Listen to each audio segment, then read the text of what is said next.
It was supposed to be just another Tuesday taping at the Ellen DeGeneres show. The familiar blue and white lights painted the studio in their signature warmth.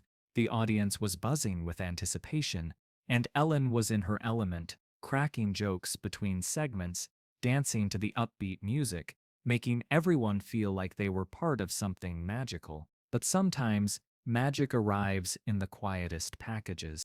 13-year-old Sam Rodriguez sat in the third row, clutching a worn brown leather portfolio against his chest, like a shield. His dark eyes darted nervously around the studio, taking in the cameras, the lights, the sea of excited faces surrounding him. He wore a simple gray hoodie pulled up over his head, despite the studio's warmth, and seemed to shrink into his seat whenever the cameras panned across the audience. Sam's mother, Maria, had brought him to the show, hoping Ellen's infectious energy might help her son come out of his shell. For months, she'd watched Sam retreat further into himself, his once bright personality dimming under the weight of relentless bullying at school. The portfolio in his hands contained the only thing that still brought light to his eyes: his art. But he hadn't shown his drawings to anyone in months. Too afraid of more rejection, more laughter, more reasons to feel invisible. The show was flowing smoothly through its usual segments. Ellen had just finished interviewing a celebrity guest. The audience had played a hilarious game, and now it was time for the audience interaction segment that always brought unexpected moments. Ellen loved these spontaneous connections with her viewers. They reminded her why she did what she did. "All right, everyone," Ellen announced, her signature smile lighting up her face. "Let's see what's happening out there in our amazing audience today." She began walking through the aisles, her blue blazer catching the studio lights as she moved with that natural charisma that had made her America's sweetheart. She paused near an elderly couple celebrating their 50th anniversary, shared a laugh with a group of college students on spring break, and was about to move on when something made her stop. In her peripheral vision, she caught sight of Sam, hunched over in his seat, the portfolio clutched so tightly his knuckles were white. Ellen's comedic instincts were finely tuned to read people, to sense when someone needed connection. Something about this young man's posture, the way he seemed to be trying to disappear into himself, made her pause. She'd seen that look before in her own mirror, decades ago, when she was struggling to find her voice in a world that didn't always welcome it. "Hey there," Ellen said gently, approaching Sam's row. "What's your name, sweetheart?" Sam looked up, startled, his eyes wide with panic. The studio fell quiet, all eyes turning toward them. I'm Sam," he whispered, so softly the microphone barely picked it up. "Sam, that's a great name," Ellen said, crouching down slightly to be at his eye level. "What brings you to our show today?" Sam's grip on the portfolio tightened. He glanced at his mother, who offered an encouraging nod, then back at Ellen. "I wanted to," he started, then stopped, shaking his head. "Never mind, it's stupid." Ellen felt her heart skip. In that moment, she wasn't a talk show host, reading from a script, or following a producer's timeline. She was just Ellen, recognizing a kindred spirit who was struggling to be seen. "Nothing stupid here, Sam. What were you going to say?" The studio held its breath. Even the camera operators seemed to sense they were witnessing something genuine, something unrehearsed and real. Sam looked down at his portfolio, then back up at Ellen. "I feel invisible," he said, his voice cracking slightly. "At school, at home sometimes, like I don't matter, like no one sees me." The honesty of his words hit Ellen like a physical force. She could feel the audience's energy shift, the collective intake of breath as everyone recognized the raw vulnerability of this young man's confession. Ellen's own eyes began to glisten as memories of her own feelings of invisibility came flooding back. Without thinking about protocols or show formats, Ellen made a decision that would define this moment forever. She stood up and walked back to her main stage area. But instead of returning to her mark, she addressed the entire studio. "Stop the music," she called out to the production booth. "Stop everything." The upbeat background music cut out immediately. The studio fell into complete silence, except for the hum of the lights. Ellen turned to face Sam directly, her voice carrying across the space with a clarity that transcended entertainment. "Sam, can you come up here with me? I want to talk to you about something." Sam's eyes widened in terror. I can't. I don't like people looking at me." "That's exactly why I want you up here," Ellen said softly. "Because sometimes the people who think they're invisible are the ones the world needs to see most." Maria gently encouraged her son, and slowly, reluctantly, Sam made his way to the stage. The portfolio never left his hands. When he reached Ellen, she guided him to the guest area, but instead of sitting in the interview chairs, she sat down cross-legged on the floor of the stage, patting the spot next to her. "Come sit with me," she said. "Forget about everyone else. It's just you and me talking." Sam hesitantly sat down beside her, the portfolio still clutched against his chest. The cameras adjusted to capture this unprecedented moment. Ellen DeGeneres, one of the most powerful people in entertainment, sitting on her studio floor with a scared 13-year-old boy. "Tell me about that portfolio," Ellen said gently. "What's in there?" Sam's eyes darted to the audience, then back to Ellen. It's my art, my drawings, but they're not very good." "Can I see them?" Sam shook his head quickly. "No, people laugh at them. At school, when I tried to show them, the kids said they were weird, that I was weird." Ellen felt something ignite in her chest, not anger, but a fierce protective instinct she hadn't expected. "Sam, look at me," she said, waiting until his eyes met hers. "I've been making people laugh for 30 years. You know what I've learned? The most beautiful things in this world are often the things people don't understand at first." She paused, letting her words sink in. "Can you tell me about your art? What do you like to draw?" Sam's voice was barely audible. "Everything. People, animals, places I imagine. I draw because it's the only time I feel like I exist, like I matter." The studio was so quiet you could hear individual heartbeats.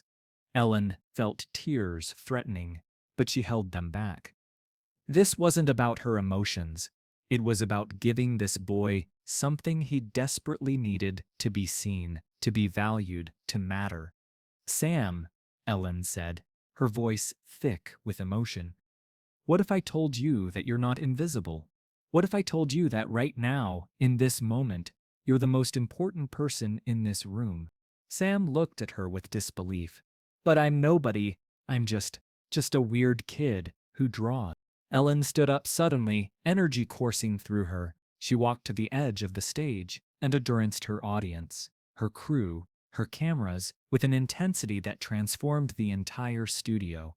"Ladies and gentlemen," she announced, "we're about to do something we've never done before on this show. We're going to turn this studio into an art gallery, and Sam Rodriguez is going to be our featured artist." The audience gasped. Sam's mouth fell open. "Ellen, no, I can't." But Ellen was already in motion.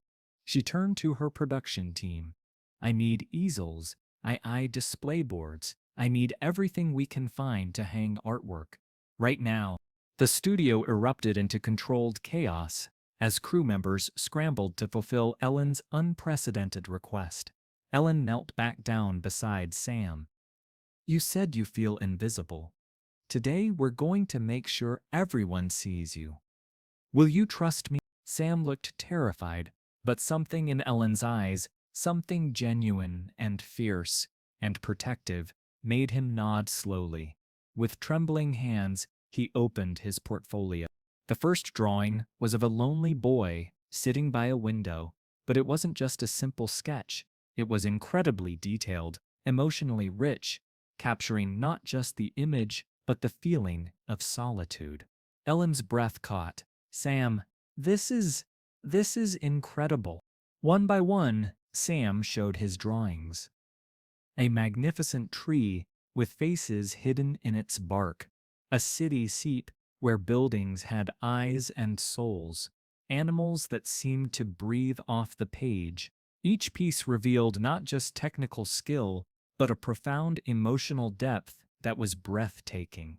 As easels and display boards materialized around the studio, Ellen carefully took each drawing and began arranging them throughout the space. The audience watched in silent awe as the studio transformed. Sam's art began covering every available surface taped to the walls, displayed on easels held up by audience members who had volunteered to help. Sam, Ellen said, standing in the middle of what had become an impromptu art gallery. Look around you. Look what you've created. Sam slowly stood up and turned in a circle. His art, the art he'd been told was weird, the art he'd hidden for months, filled the entire studio. The audience wasn't laughing or mocking. They were studying each piece with genuine appreciation and wonder. Ellen picked up her microphone. Everyone, this is the work of Sam Rodriguez, a 13-year-old artist who thought he was invisible. I want you to look at this art and tell me, does this look like the work of someone who doesn't matter? The audience erupted in spontaneous applause, not the polite, prompted applause of television, but genuine, emotional appreciation. Several people were crying. Others were standing to get a better look at the drawings. Ellen walked back to Sam, who was staring around the studio in disbelief. You know what I see when I look at your art, Sam. I see someone who feels deeply, who notices things others miss, who has a gift for making the invisible visible. That's not weird. That's extraordinary. Sam's eyes filled with tears. No one's. And that's about to change, Ellen said firmly. She turned to face the cameras directly. I'm making an announcement. Sam Rodriguez is now the official artist in residence for The Ellen Show. His art will be displayed in our studio, and we're going to make sure the world sees what we're seeing today. The studio exploded. The audience leaped to their feet. The crew was applauding, and Sam stood in the center of it all, finally visible, finally seen, finally mattering in a way he'd never imagined possible. Ellen pulled out her phone, and right there on live television, made a call. Hi, this is Ellen DeGeneres. I need to speak to the principal of Roosevelt Middle School. Yes, I'll hold. Sam's eyes widened as he realized what she was doing.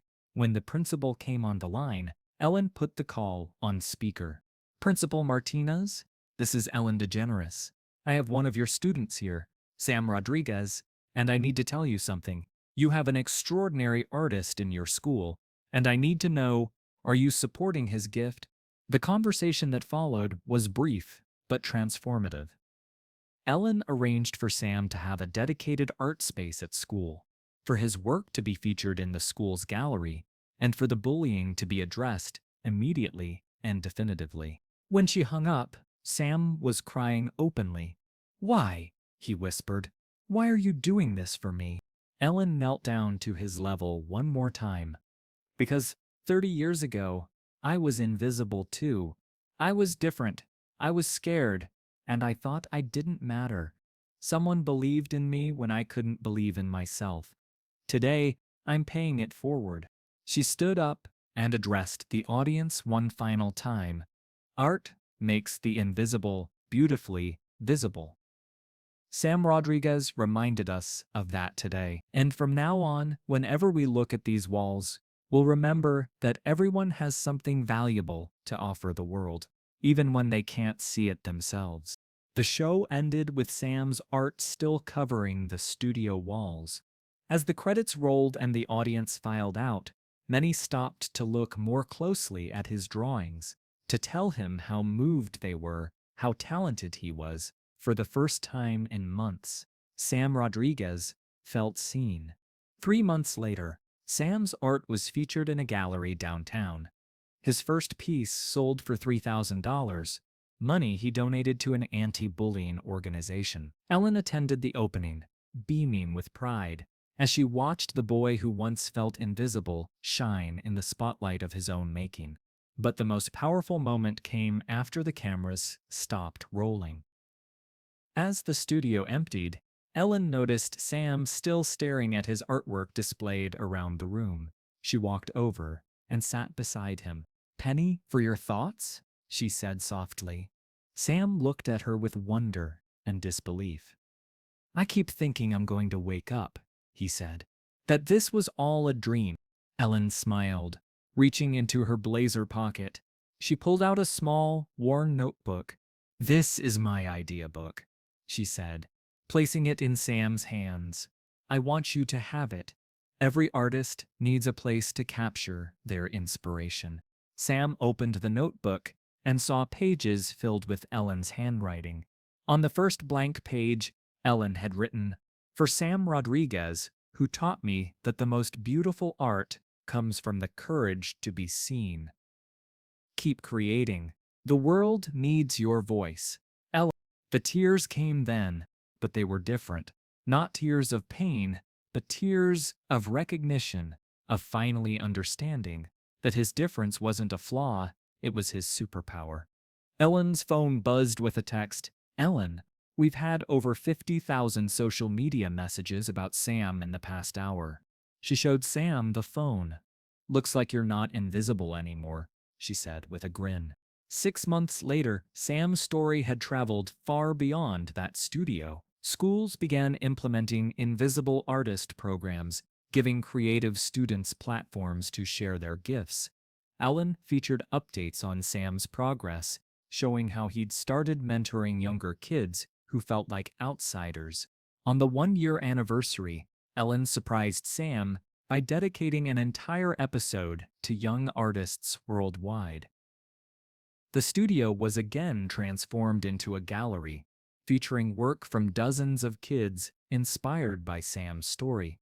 Sam, now 14 and more confident, stood beside Ellen as she addressed the audience. "A year ago, a young man taught us that art makes the invisible beautifully visible," Ellen said.